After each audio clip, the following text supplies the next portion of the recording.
Andrew from Sachs, and welcome to video number 2 in our 8-video sequence about making better decisions in the artificial intelligence era. This one's about, are we all equally capable of making good decisions? In the previous video, we talked about what we mean by decisions and what the definition of an effective decision is.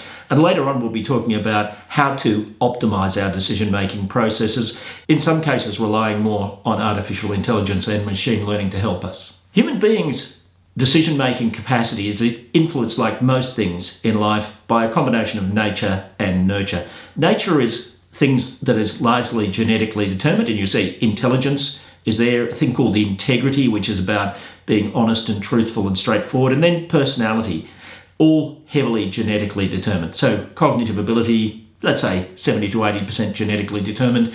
The thing that we call integrity, the likelihood of doing bad stuff, maybe 50% genetically determined. Personality, you'll get arguments from, say, 50 or 60% up to 70 or 80%.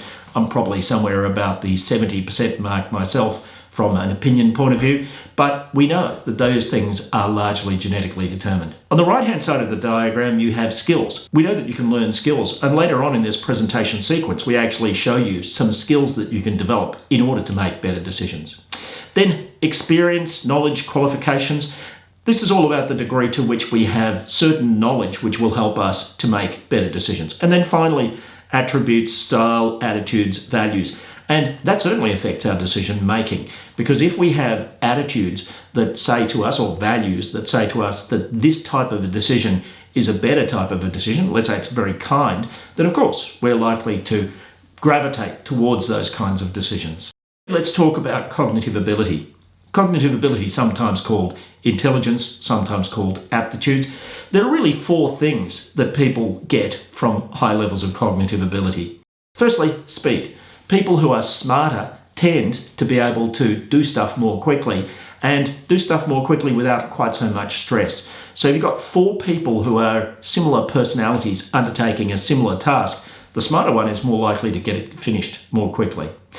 Second thing that cognitive ability gives you is problem-solving power. I am better at solving problems. And of course, if you're better at solving problems, you're more likely to be better at making good decisions. The third component is a thing called trainability. People who are really smart tend to be able to learn and retain information very effectively. We know, for instance, that the memory function is very heavily influential on a person's cognitive ability. So people whose brain is dedicated in a large proportion to a thing called working memory, the shortest of short-term memory, tend to be smarter, purely and simply because they can hold more chunks of information in their brain at any one time. At the same time, they tend to undertake less bad behaviours. Smarter people tend to do less bad stuff. It's theorised because they tend to be less prey to their impulses. They're better at self-management. Let's talk about personality. This is a Hexaco personality measure. This is a thing called the Sachs 6, which was validated against Kim Lee and Mike Ashton's Hexaco. Hexaco means 6-factor personality model. You may know, if you know much about personality, that the 5-factor model of personality has been dominant for literally decades in the world of psychology research. More recently, the 6-factor model has tended to become more popular, and certainly in Sachs' primary research into personality, it's this model we use. This measure here is called integrity modesty. This correlates with what Kim Lee and Mike Ashton called honesty humility. And this is the degree to which a person is likely to be honest, truthful, and not arrogant.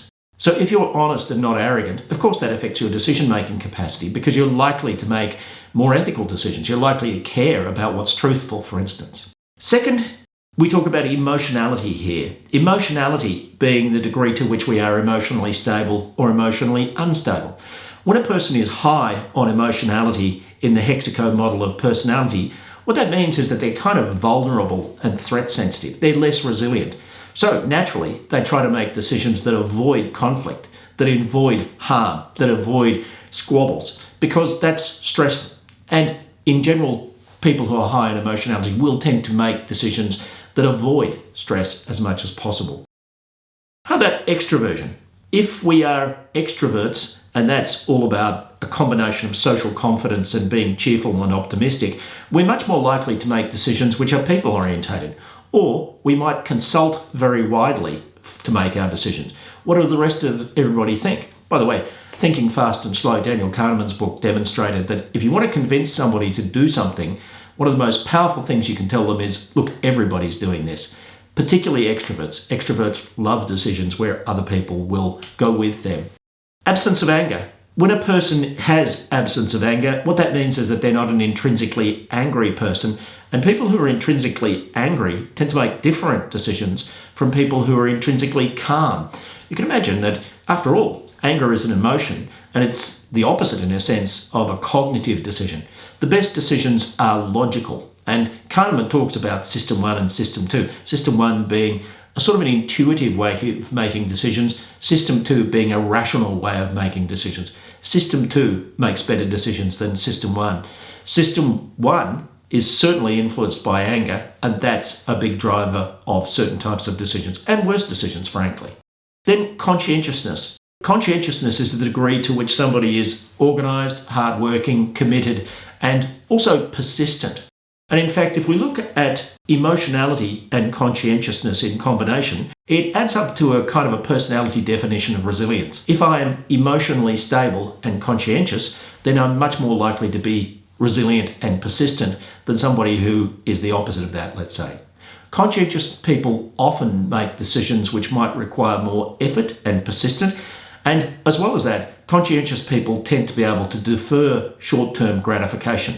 So they might make a decision which is more long-term in its payoff rather than wanting an immediate payoff. Personality also has an effect on how broad-minded people are. So people who are open to experience, which means that they like new things, tend to favour decisions which are more likely to be progressive, new, fresh, novel. Whereas people who are low in this will tend to favour decisions which are more conservative, more familiar, things that they're used to. So personality affects the type of decisions we make, and so does cognitive ability.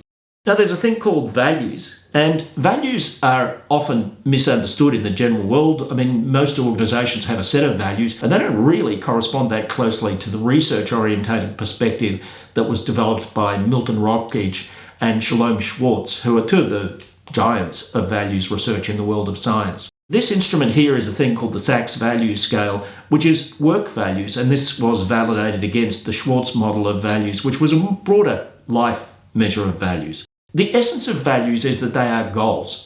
They are what is known as trans-situational goals. For instance, to pick an example, social justice. Some people, when they go to work, they want to contribute to social justice, which is this sense of, I believe things should be equal for people.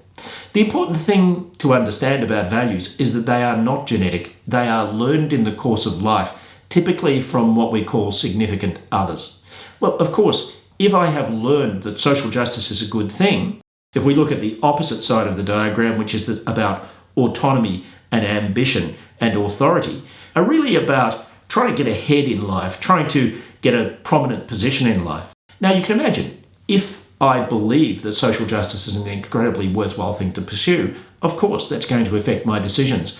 But it's also going to have a big impact on who I feel comfortable with. That's why values evolved, to make us fit in with other people when we understand their value set.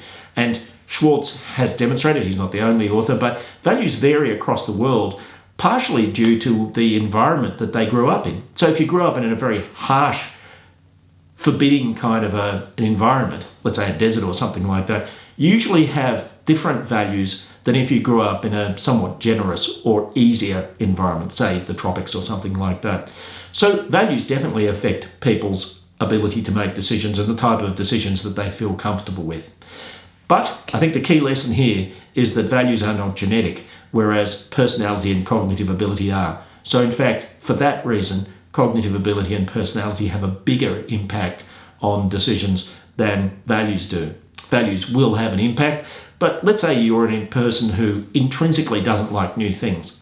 Well, that's going to have a big impact on the types of decisions you're likely to favour. So the next video in this sequence will be about the neurology of decision making. I mentioned System 1 and System 2, and I'm going to go into that in more detail in video number 3 in this sequence.